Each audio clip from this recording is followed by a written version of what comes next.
Hi, I'm Dr. Elliot Adam from ElliotOracle.com. I'm also the author of the award-winning Fearless Tarot, How to Give a Positive Reading in Any Situation, and the upcoming Tarot in Love, Consulting the Cards and Matters of the Heart. And I'm so excited at my website, ElliotOracle.com, on my daily Card of the Day blog, I'm now including little excerpts from Tarot in Love. I'm going to be sprinkling in there. So I'll have my normal blog article for the card of the day and what that card might mean. But at the end of the article, I will also have what that card might mean in a love reading. So if you're interested in that, check out ElliotOracle.com and go to the card of the day. It's time for this week's Oracle Reveal. So earlier today on Instagram, I placed up a photo of 3 different animals, and I asked you to use your intuition and ask yourself which animal's calling to you, because that animal has your message. And the animals were the deer, the buffalo, and the owl. So if you're just joining me now, ask yourself which animal's calling to you, because that animal has your message. For those of you who picked the deer spirit, the card says, bring a gentle touch. And deer is all about gentleness. I just feel for deer this next week, self-care is going to be so important. And instead of like driving yourself and running yourself ragged, it's important to breathe, to take a time out, and also to really focus on what your own needs are at this time. Sometimes we push too hard for things, and in that pursuit for the thing we most desire, we actually end up driving it away. And deer might just indicate that this is going to be a time when you want to be a little bit more gentle and let it come to you. The first card is where it's best to place your focus this next week if you pick deer, and we get the 9 of Wands. Here we see a figure who's got a bandage on his head. It's like he's been bumped and bruised by life, yet he's still standing. The 9 of Wands is a card of resilience. And for deer, it's basically telling me that the journey that's led up to now might not have been very easy. You might have endured a few blows yourself, but you're still standing. And there's still some area and room for growth here. What's interesting about the 9 of Wands is that it's a lesson in boundaries. Sometimes we learn through pain what we need to actually keep separate from us. And the man on this card learned that too. He's actually taken the 9 wands he's gathered and he's built a fence with them. He's protecting his space, his area. So this could be a time, if you're attracted to deer, where you're also really reinforcing your boundaries and protecting yourself from anything that might have caused harm or anything that caused some sort of disruption in the past. The second card is going to be advice from your inner wisdom if you pick the deer, and we actually get the Knight of Wands. He's the adventurer of the tarot, and we see both of these cards are wands cards. Wands are like tree branches. They got the little leaves springing out of the top of them, and they'll always indicate that you're going through an important period of growth. You're branching unexpectedly into some new areas, and the Knight of Wands is saying that it's time to explore. Maybe you've been kind of so interested in keeping your boundaries, keeping yourself safe or protected, or worried that something's going to hurt again, that you're talking yourself out of this next great adventure. But I feel with that Knight of Wands that there is something exciting that awaits you, but you need to have a willing heart, and you have to overcome the obstacles that may be in your own mind or from your own past. And the mythic archetype that might be able to help you with that is actually the Sphinx. The Sphinx in Greece is the riddle giver. And what that could indicate for you is that there's a challenge in front of you. There's a problem that cannot be solved by brute force or pushing too hard or getting angry or aggressive, but it's only going to be solved by your mind. The Sphinx is asking you to outwit the obstacle, to find the answer to the riddle yourself. And it's so interesting, we see the Sphinx next to the Knight of Wands, and he's got the pyramids of Egypt behind him. So there's just this sense that there's a mystery that you're needing to uncover, and you need to have a willing heart to do that.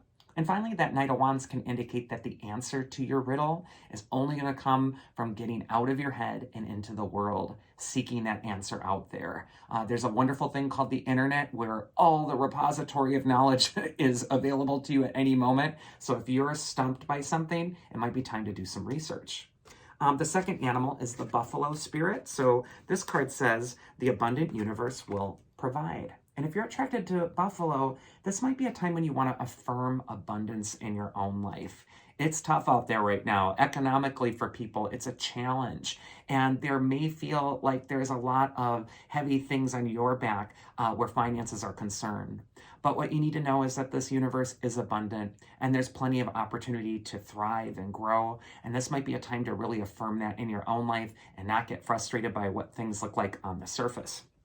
First card for Buffalo is where it's best to place your focus. And it's kind of a similar message with the Five of Cups. We see the figure who's concentrating on the spilled cups instead of the ones that are standing. The Five of Cups can represent the trance of negative thinking. Sometimes we look at the thing that's lost, not going well, and we get kind of taken over by it. And pretty soon, 20 minutes has gone by, an hour has gone by, the afternoon has gone by, and nothing's been solved. We've just been feeling bad about it, and we're moping.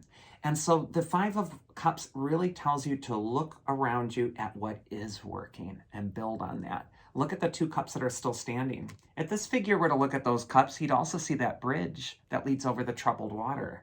So I just feel for you that you really want to focus on where things are going well and build on that instead of focusing on the thing that's the challenge, the thing that's the problem. The second card is going to be advice from your inner wisdom, and we get the Ace of Swords. This is a card of being proactive, taking charge, and transforming the energy. The Ace of Swords is the exact opposite of the Five of Cups, and your inner wisdom is telling you to be bold, be strong, and to create your next opportunities. This card will also tell you that you're going to be victorious. You're going to win when you act. When you avoid, when you mope, when you ruminate, when you dwell, you lose. When you take action, you win. So this is going to be the week that you really want to get things moving and also be accountable and take charge. And then finally, the mythic archetype that's going to help you. Oh, it's laughter-loving Aphrodite. This could be a week where you want to laugh more, make time for love and care and connection. It might be also a time when you want to invest in beauty, making yourself feel better in your own skin. But Aphrodite just giggles in your ear and says that things are all going to turn out in the end. You'll see. And then finally, the last animal is the owl spirit, and the card says, you see clearly now. An owl can see in the dark. It can see what others can't. Owls always been my favorite animal. Ever since I was a kid, I always drew them. But the owl is an animal that is intuitive. It's able to see what other people can't see and translate that knowledge to them. So if you're attracted to owl, this might be a time when you trust your own inner vision. First card for owls, where it's best to place your focus this next week, and we got the Strength card. The woman on the Strength card is taming the lion. The woman represents your higher self. The lion represents things in your life that have been feeling out of control. And she's taming the lion by gently closing its jaws so it doesn't consume her, so it doesn't eat her alive.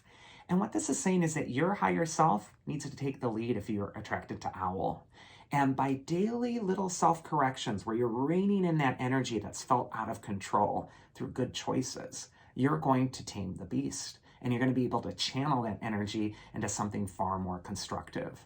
Strength is here to tell you that you're strong. You're not weak, and you can overcome the challenge that is in front of you.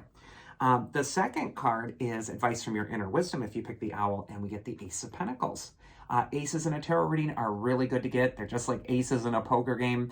In the case of the Ace of Pentacles, expect a financial windfall, an opportunity, a doorway's opening for you. Maybe you need to rein in your fears or rein in the thing that the lion's representing that's the obstacle to the success that's in front of you by applying your higher self. But if you walk through the doorway that's in front of you, you are going to not regret it. There's a mountain in the distance through the doorway. And if you can climb that mountain and stake your flag into the top of it, that's also a symbol for reputation and success. So I think with this Ace of Pentacles and the owl, this is your time to ascend the mountain and also take your power. And then finally, the mythic archetype that's going to help you. Whoa, wow, it's Athena. And look at what she's got on her shoulder, the owl. So the goddess of wisdom is smiling on you this week. And you need to know that she is going to be reinforcing you. And the old myth, Athena, was called ever near. And so I feel like your wisdom is ever near. And all you need to do is quiet down, tame the beast, and listen. The guidance is going to be very clear for you. Athena is also holding the shield. So just feel protected and safe as you're walking through this new gateway.